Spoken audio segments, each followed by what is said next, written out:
رمضان شریف قریب آ رہا ہے، اپنے اللہ سے صلح کر لو. بولو سب رمضان شریف کے روزے رکھو گے نا انشاءاللہ؟ یاد رکھیے، تراویح پوری پڑھیے، رمضان شریف میں روزے رکھیے، عبادت کیجئے. رمضان شریف کی پہلی رات آتی نا، پہلی رات، رمضان شریف کی پہلی رات، تو عرش کے نیچے سے ہوا چلتی ہے رحمت کی، اور اللہ تعالیٰ اس دن اپنے بندوں کو پیار سے دیکھتا ہے، اور جس پر رحمت کی نظر اس دن پڑ جاتی ہے اللہ اس کو جنتی بنا دیتا ہے. روزہ مت چھوڑنا. اور ایک بات یہ بھی یاد رکھنا، المعجم الاوسط میں یہ حدیث ہے کہ جو رمضان شریف میں ایک گناہ کرتا ہے اللہ اس کی 1 سال کی عبادت کو ضائع کر دیتا ہے. یعنی رمضان شریف میں اس لیے گناہ سے بچو. اس رمضان شریف میں گیم نہیں کھیلنا، فلمیں نہیں دیکھنا، گانے نہیں سننا. آج کل تو لوگ افطار کے وقت بھی واٹس ایپ پہ لگے رہتے ہیں، اور وہ پتہ نہیں کچھ پاگلوں نے ایسے چینل شروع کر دیے کہ وہ چینل سحری کے وقت بھی چالو رہتے ہیں، افطار کے وقت بھی چالو رہتے ہیں. اچھا ٹھیک ہے بھائی، چینل تم چلاؤ، جو ہے وہ اس میں دن بھر تقریریں کرو، سحری افطار میں لوگوں کو رونے دھونے دو، عبادت کرنے دو، اللہ سے جڑنے دو. اور پھر ان چینلوں کے اوپر عورتیں بھی بیٹھی ہوتی ہیں، مرد بھی بیٹھے ہوتے ہیں، اور رمضان ٹرانسمیشن چلتا رہتا ہے. وہ کیسے بے غیرت مولوی ہے جو عورتوں کے ساتھ افطار کے وقت بے پردہ بیٹھتے ہیں؟ کوئی ان کو روکنے والا نہیں، کوئی ٹوکنے والا نہیں، عورتوں کے ساتھ بیٹھتے. غور تو فرمائے، کوئی دین دھرم ہے؟ عورتوں کے ساتھ بیٹھ کے تم دین سکھاؤ گے؟ عورتوں کے ساتھ بیٹھنا کیا ہے؟ امام ابن الجوزی لکھتے ہیں کہ کسی نے کہا یا رسول اللہ اگر کوئی عورت کے ساتھ اکیلے بیٹھنا چاہے تو آپ کیا فرماتے ہیں؟ آقا فرماتے ہیں نہیں بیٹھنے کی اجازت ہے. کہا اگر عورت نیک اور مرد نیک ہو تو آقا فرماتے ہیں عورت اگر مریم جیسی نیک ہو اور مرد یحییٰ جیسا نیک ہو اور دونوں قرآن سیکھنے سکھانے کے لیے بیٹھیں تو بھی میں ان کو بیٹھنے کی اجازت نہیں دیتا. کون مریم ہے؟ سنگھار کر کے بے پردہ منہ کھول کر. پہلی بات کوئی شریف عورت اس طرح آئے گی؟ اب یہ عورتیں ہمیں دین سکھائیں گی، چینلوں پہ آ کے عورتیں دین سکھائیں گی. اور تمہیں بھی غیرت نہیں آتی افطار کے وقت روزے کی حالت میں عورتوں سے دین سیکھتے بیٹھے. لا الہ الا اللہ. کیا میرے بھائی، ام المومنین سیدہ عائشہ صدیقہ کی قرآن پڑھنے کی آواز بلند ہو گئی تو فاروق اعظم رضی اللہ تعالیٰ نے عرض کیا رسول اللہ امی جان عائشہ زور سے قرآن پڑھ رہی تھی، آواز گھر کے باہر جا رہی تھی. آقا نے فرمایا عائشہ عورت کی آواز بھی عورت ہے، زور سے قرآن نہ پڑھا کرو. سارے مومنین کی ماں ان کو روک دیا کہ زور سے قرآن نہ پڑھو. یہ دین ہے، یہ دین کی پوترتا ہے، یہ دین کا تقدس ہے. سب پامال کیا. یہ افطار اور سحری کا وقت کیا ہے؟ اللہ تعالیٰ سحری اور افطار میں اپنے بندوں سے کہتا ہے کوئی مجھ سے روزی مانگنے والا؟ روزی مانگو میں تمہیں روزی دوں گا. مغفرت مانگنے والا؟ مغفرت مانگے گا مغفرت دوں گا. ہے کوئی مجھ سے نعمتیں مانگنے والا؟ میرے بندے مانگ، میں وعدہ کرتا ہوں تو جو مانگے گا میں تجھے عطا کروں گا. کیونکہ یہ رمضان ہے، سحری اور افطار کا وقت ہے، مجھ سے جو مانگا جائے گا میں عطا کروں گا. سال بھر لوگوں کے دروازوں پہ دستک دینے والوں، اللہ کی رحمتیں تمہارے دروازے دل پہ دستک دیتی ہے. مانگ کیا مانگتا ہے؟ اس وقت تو نہیں مانگتے، پھل کاٹتے رہتے، ادھر ادھر باتیں کرتے رہتے، بھنکس بازی کرتے رہتے، واٹس ایپ پہ لگے رہتے، فیس بک. میرے بھائی رمضان شریف کا فائدہ اٹھا لو. آقا فرماتے ہیں جس کو رمضان شریف ملے اور وہ اپنی بخشش نہ کروا لے وہ اللہ کی رحمت سے محروم ہو جائے، دور ہو جائے، اللہ کی رحمت سے دور ہو جائے. جس کو ماں باپ ملے اور وہ جنتی نہ بن جائے وہ اللہ کی رحمت سے دور ہو جائے. محفل میں درود پڑھا، محفل میں ذکر رسول کیا جائے اور حضور پہ درود نہ پڑھا جائے وہ اللہ کی رحمت سے دور ہو جائے. حضور نے جمعہ کے وقت خطبے کے لیے جاتے ہوئے منبر پر سیڑھیوں پہ قدم رکھتے ہوئے یہ دعائیں کی تھی اور آپ کی دعا پہ جبریل نے آمین کہا تھا.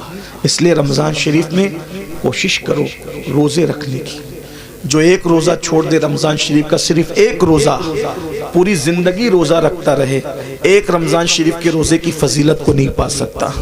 اس لیے روزہ رکھو. کچھ لوگ کیا کہتے ہیں مولانا ہم کام کرتے ہیں، بیمار ہے، یہ وہ. یاد رکھنا روزے سے کبھی بیماری نہیں بڑھتی، کہ اللہ کے رسول فرماتے ہیں روزہ رکھو صحت مند ہو جاؤ.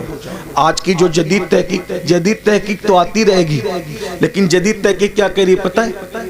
جدید تحقیق کہہ رہی ہے جتنا بھوکے رہو گے اتنا صحت مند رہو گے. یہ جو فاسٹنگ واسٹنگ کے جو چکر سب ڈاکٹر لوگ بیان کر رہے ہیں، یہ آج بیان کر رہے ہیں، میرے نبی نے 1450 سال پہلے بیان کیا۔ ایک مرتبہ ایسا ہوا، میری امی کی ہاتھ کی ہڈی ٹوٹ گئی، تو میں امی کو آپریشن کروانا تھا، تو میں گیا۔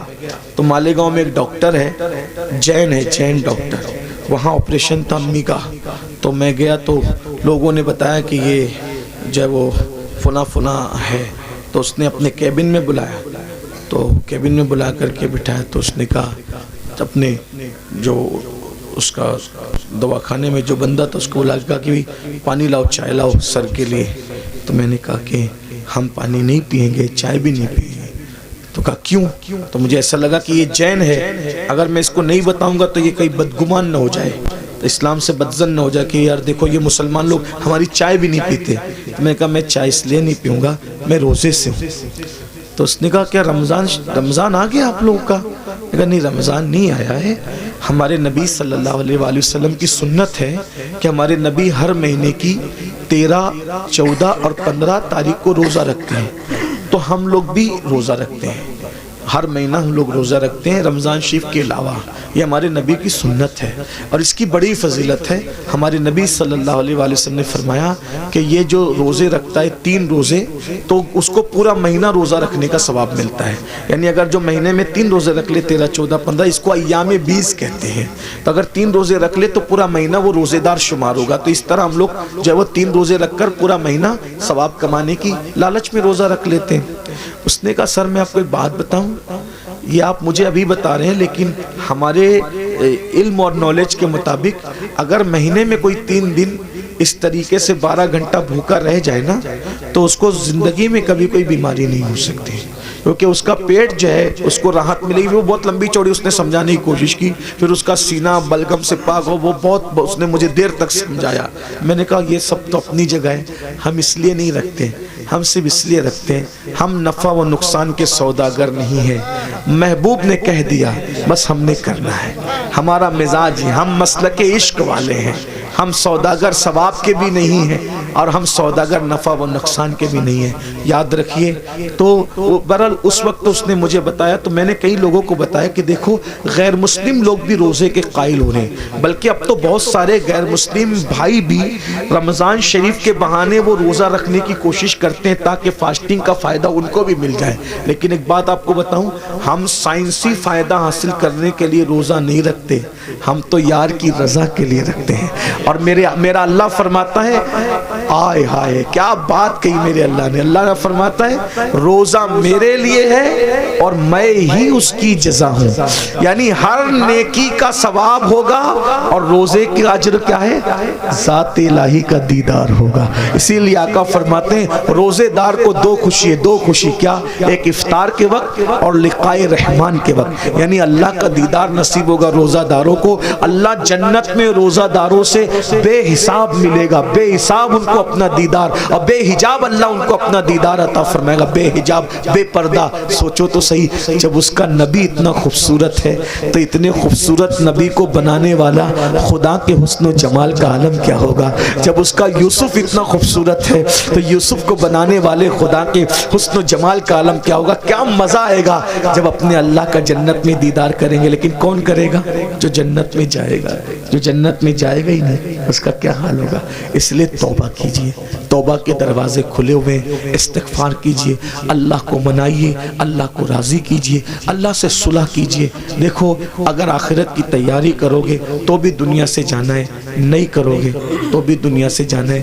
اللہ ناراض رہے گا، ہڈیاں بھی قبر میں پگھل جائے گی، کیڑے کھا لیں گے، سانپ بچھو ڈسیں گے، اور قیامت تک جو وہ سانپ بچھو ڈستے رہیں گے۔ اور اگر اللہ کو راضی کر لیا کفن بھی میلا نہیں ہوگا انشاءاللہ، کفن بھی میں اللہ کو راضی کر لو، روزے رکھو، فرائض واجبات پر عمل کرو، آج سے پہلے جو ہوا اس سے توبہ کر لو۔ اللہ تعالیٰ ہم سب کو توفیق عطا فرمائے۔ ہم سب توبہ کرتے ہیں سب مل کے، زندگی بدلیں گے انشاءاللہ۔ پہلا کام کیا کرنا ہے ابھی سے؟ نماز شروع کرنا ہے، کل سے نہیں، آج سے نہیں، ابھی سے۔ اور ابھی سے کیا؟ جب انیس المشائخ کا خطاب ہوگا اس کے بعد دعا ہوگی، تو جن کی عشاء باقی ہے وہ پہلے گھر جا کے عشاء پڑھیں گے، اور سنی سے العقیدہ امام کے پیچھے جماعت کے ساتھ نماز شروع کریں گے فجر سے۔ عشاء بھی پڑھو، فجر بھی پڑھو، اللہ سے دعا کرو، اللہ پاک آنے کی نیت کرنا میرا کام ہے، اپنے کرم سے بلانا تیرے کرم پر ہے۔ دیکھو وہ ضرور بلائے گا، نیت کرو، سچی نیت کرو۔ اگر سچی نیت کر کے فجر میں سو گے نا، کتنے بھی تھکے رہو گے، آدھے گھنٹے بعد بھی تمہاری آنکھ کھلے گی۔ جب ٹرین پکڑنے کے لیے آنکھ کھل سکتی ہے تو نماز کو جانے کے لیے آنکھ کیوں نہیں کھل سکتی؟ بس بات اتنی ہے، ٹرین کی اہمیت دل میں ہے کہ ٹرینیاں چھوٹ نہ جائے تو آنکھ کھل جاتی ہے، تو نماز چھوٹ نہ جائے تو بھی آنکھ کھلے گی۔ جب انسان ایگزام دینا ہوتا ہے نا، تو ایگزام دینے والے بچوں کو نیند نہیں آتی۔ جب ایگزام کے لیے دنیا کی کامیابی کے لیے اٹھ سکتے ہو تو آخرت کی کامیابی کے لیے بھی تو اٹھ سکتے ہیں نا۔ جس دن نماز کی اہمیت پتہ چل گئی اس دن انشاءاللہ ہمیں کسی کو اٹھانے کی ضرورت نہیں پڑے گی، ہم خود اٹھیں گے۔ آئیے سب مل کر سادات کرام، علماء کرام، ہمارے انس میاں صاحب کی بلا اور بھی سادات علماء موجود ہیں، بڑے بڑے علماء موجود ہیں، ان سب کی موجودگی میں ہم سب مل کے اللہ کی بارگاہ میں توبہ کرنے پڑیے۔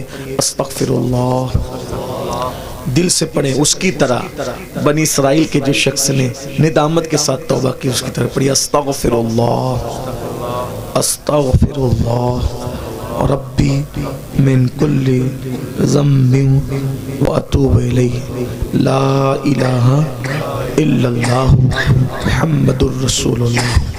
آپ نے توبہ کی، حضور کے قول کے مطابق ہمارا ایمان ہے، جو توبہ کر کے کلمہ پڑھتا ہے وہ گناہوں سے ایسے پاک ہو جاتا ہے جیسے ابھی ماں کے پیٹ سے پیدا ہوا۔ اب آپ کے سب کے گناہ معاف ہو گئے، آپ نئی زندگی کا آغاز کریں۔ کون کون اللہ کی رضا کے لیے وعدہ کرتا ہے آج سے نماز پڑھوں گا؟ ہاتھ اٹھا کے ذرا اللہ کو بتائیں، اس کے فرشتوں کو بتائیں۔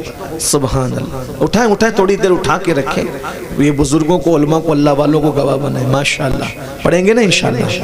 اللہ تعالیٰ، یا اللہ ہاتھ اٹھانا ان کا کام ہے، ان اٹھے ہوئے ہاتھوں کی لاج رکھنا تیرے کرم پر ہے مولا، سب کو نمازی بنا دے۔ السلام علیکم ورحمۃ اللہ وبرکاتہ۔ آگے بھی پروگرام جاری رہے گا۔